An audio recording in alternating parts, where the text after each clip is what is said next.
She hates cameras, by the way, so you won't. She hates being held, and she hates cameras. So I don't know how much of her you'll see. So enjoy this. Enjoy this while it lasts, because again, I don't know how often you will see her, because she's kind of a picky puppy. Hello, everybody. My name's Kylie, and I'm Mike. And we're starting a new channel where we are documenting our process trying to get to TwitchCon at the end of this year. There's a little bit more to that than what you would normally do. It's over in California. We are on the East Coast. Yep.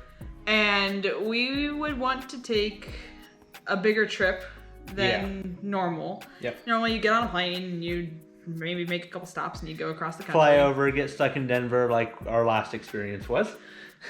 Yeah, I don't want to repeat that. And that was not our fault, surprisingly, but we can talk about that on a different time. Yep. Actually, we already have. We have a podcast about it.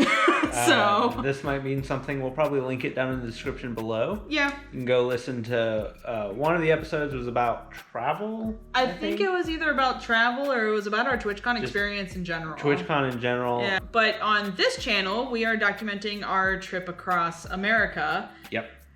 By RV. Well, kind of RV. Sort of RV. We're going to be building our own little teardrop trailer, pretty much. Yeah. His idea. He's looked at all these YouTube videos and has the ideas and the how-to. That costs a little bit of money. A little bit. We're talking... What was our goal? I think I'm budgeting for maybe 5,000 or so. We did the math. Yeah, that's to build it. To build it, the whole trip was like $13,000. $15,000 or something. But anyways, that's fine. But we just can't magic that money out of our pockets and put it into our bank account, unfortunately. Otherwise, I would have done that long ago.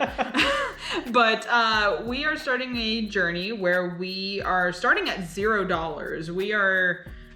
It's not that we don't have money, but we want to challenge ourselves and we want to make this interesting. Yep. So we're starting at 0. Our budget to start is 0. Yep. And we have to find items around our house, free items on Facebook Marketplace. So we start at 0. We work our way up and flip and make deals and buy and sell and we have to make a profit. We have to make our budget. Yeah. So we have to create a budget. This is just as if somebody was trying to pay down debt or pay off student loans or anything like that. Many people have done it online. Yep. Ours specifically to start is TwitchCon 2026. Yeah.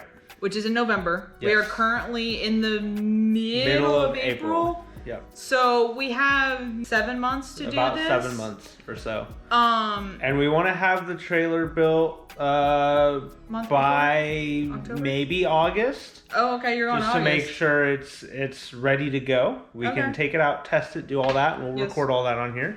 Yes. But I want to have the trailer built by August, which should be about the 5,000 mark, if not before then, obviously. And then the 15,000 goal is pretty much to be able to pay bills while we're gone, to afford the food and the lodging on the trip across and all. And the trailer itself, the build itself. It is including the build itself. Yes. So on top of the build of the trailer, whatever that does actually end up being, it's going to be about $10,000 in addition to that. Yes. So we have a starting budget of 0. Yep. We need to make that up. Yep. And this channel is not just that. It's also just going to be a lifestyle sort of. Yeah, we'll do weekly vlogs, something along those lines. That's our goal anyway. We'll record and show, the trip across, obviously, and just... Any other things that we do that are just interesting. Like we have another trip in a month that we're taking. Yep. Has nothing to do with this. But we have started this process. So, as I mentioned, we have to start from things that are around our house, or zero free. I've been going through Facebook Marketplace. Where we live is not like central hub of everything, but we have some major cities near us. Yeah. If this channel makes any money, if anything comes from any videos, I'm not going to count that towards our $15,000 goal. This has to be flipping. This has to be reselling and doing all this other stuff that we are planning on doing And we'll break everything down between our cost, what revenue is, what profit is. We can break all that down for you guys too. So anyone that likes the numbers, all those nerdy people that like the numbers. Financials. Numbers are fun. We are looking specifically for that 15,000 to be in profit. So that is what we end up selling everything for total minus what we end up putting into the thing. So minus the cost. So I guess we should show them what we have to start with, because we have a couple items that we found around the house. One thing we will not be able to show you, we have a bed frame. It's broken apart and in a closet. So if that tells you anything, it's very portable. Yeah. But that being said, we're planning on selling some things. That's the only thing that we're not going to be able to show you in this video. I gotta get it out, put it together, take pictures of it, then take it back apart. We'll show pictures of it in another video. Yeah. I'm also gonna count. I had a business. I still have the business. I'm still kind of working with it, where I did reselling before this. So that's kind of where all this is coming from. Is that I did start that, and now he wants to get into it a little bit with some other things I was doing. Yeah.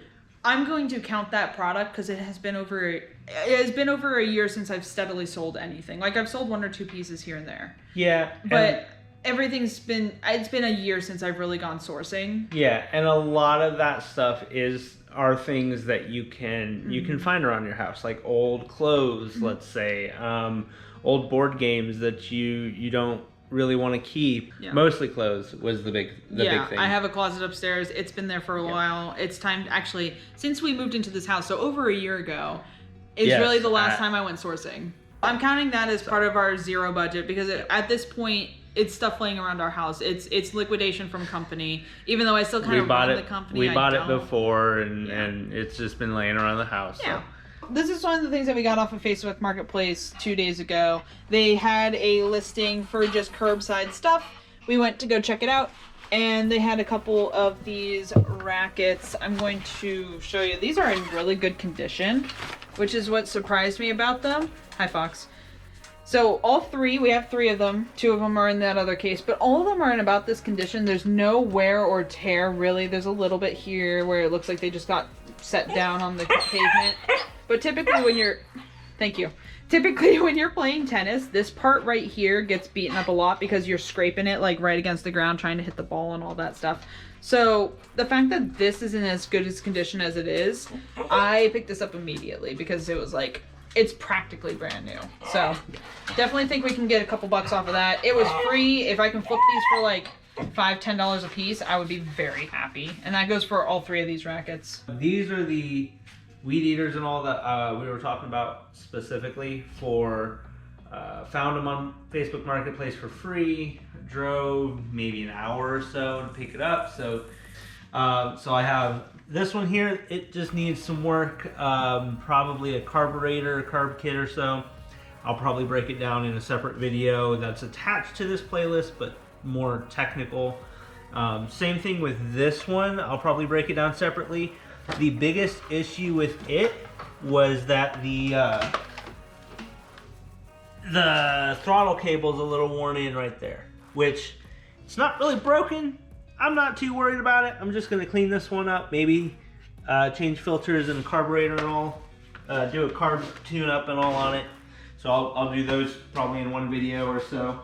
And then I also got this edger. It fires up, it struggles to stay running, so I'm going to be breaking into it and figuring out exactly what needs to happen with it. That, and it needs new blades. So these will probably be a later project, specifically because we need to make some money first. They'll fire up, they'll run, but they do need work, and with that work, they need some parts or some kits. So we'll put a little bit of money into these and flip them for probably 75 or so a piece, 50 or 75 a piece. So we'll make some good money off of it, but I do need a little bit of that cash from the challenge to actually get into these. So these will be a later project for sure. Another thing that we have that we actually forgot about was this sort of side table. We got it from Goodwill a while ago, again, with the original business. We started sanding it forever ago, and then it just sort of ended up here because we haven't really had all the all that much time to work on it. We were gonna sand sort of the top off, touch it up, restain it, clean it up a little bit more, and then resell it locally. So there's the printer that we took apart. It's in shambles. It looks like we took a sledgehammer to it, but we didn't. We actually took that apart slowly, very slowly. It took about 2 hours or so of actual, like... Slowly, methodically, and like a caveman. All at the same time. There was a lot of just taking the screwdriver and just kind of like... Let's go ahead and show that time lapse. And we'll be back after you see us for 2 hours, mind you. Tried to take this printer apart because it took a little while. Hey everybody, Editing Mike here. Just while we have this lovely background of the time lapse, wanted to show you sort of the numbers as to why we decided to part out the printer rather than just sell it outright. Okay. First off, if we were to sell this printer whole, in a like new condition or used condition on eBay, let's say, and that's what we use to comp prices, they go for around $60. So that's our reference point here, is $60 for the whole printer. Now, we weren't sure if it worked beforehand or not. It could have just been a power cord issue. We're not sure. However, some of the parts that we have pulled aside specifically for selling, they can add up to more than that $60. Okay. So first off, we have a carriage with a belt and a ribbon. That's the part that holds the ink cartridges and actually does the printing onto the page. That sells for around $20. Next up, I have the power adapter, which is the part that plugs into the wall and then hooks up and powers all of the electronics inside. That goes for around $15. We have the front screen is separated. That goes for around $10. The paper tray, the part that holds the paper or prints out the paper underneath, that goes for around $30 is what we're going to list it at. Now, as you can see, this is already adding up to more than that $60 mark. The main board that we pulled out, we're going to be selling for around $20. The encoder strip is going to be around $20 as well. We have some random gearing and side motors and different miscellaneous parts that'll go for around $10 each, and just other parts here and there that might add up to about $10 to $20 extra. So all in, we're going to be looking at right around the somewhere between $120 to $150 mark for the various parts that we pulled from this printer. So as you can see, sometimes just taking a little bit of extra time to actually separate the parts and sell the individual pieces could add up to more than the printer is worth. So just in that respect alone, we have more than doubled our initial sale price just by taking a little bit of extra time. So we'll keep you updated throughout the series and let you know when we sell these things. Obviously that'll add to our budget, so on and so forth. But hope you guys enjoy the rest of the video. I'll see you later.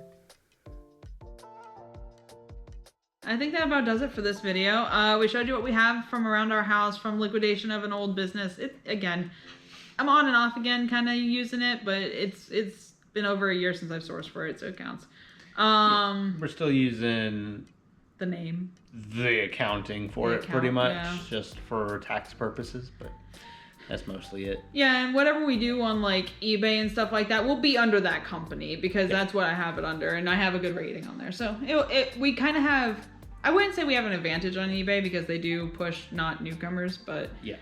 Cardinal resellers, if you guys care to, if you see something in the video and you're like, oh my god, I want that. I don't know why you want printer parts, but maybe your printer's broken and we have the exact same one. Who knows? Yeah. Or you can watch for future products and all as we work on flipping stuff and all. So I might bring back, and this is putting it in a video means it has to happen, I guess, but I might bring back how I used to do clothes a little bit to kind of show Maybe not as much. But... Not as much. But I do plan on going sourcing like I used to and pretty much doing everything that I used to do until the actual posting process, because I have a new method I would like to try. Yeah. And we've kind of talked a little bit about that. I think that'll be part of this series as well. But other than that, I think that about does it. Yeah. That does it for us. So. Yeah. So thank you guys for watching. Don't forget to like, subscribe, and if you care to, share. It helps us. Comment, share. Yep. Do all the things. All the things. Touch all the buttons. If it has a button, you didn't touch it, touch it. Press it. So thank you guys so much for watching. And we'll see you in the next one. Bye. Bye.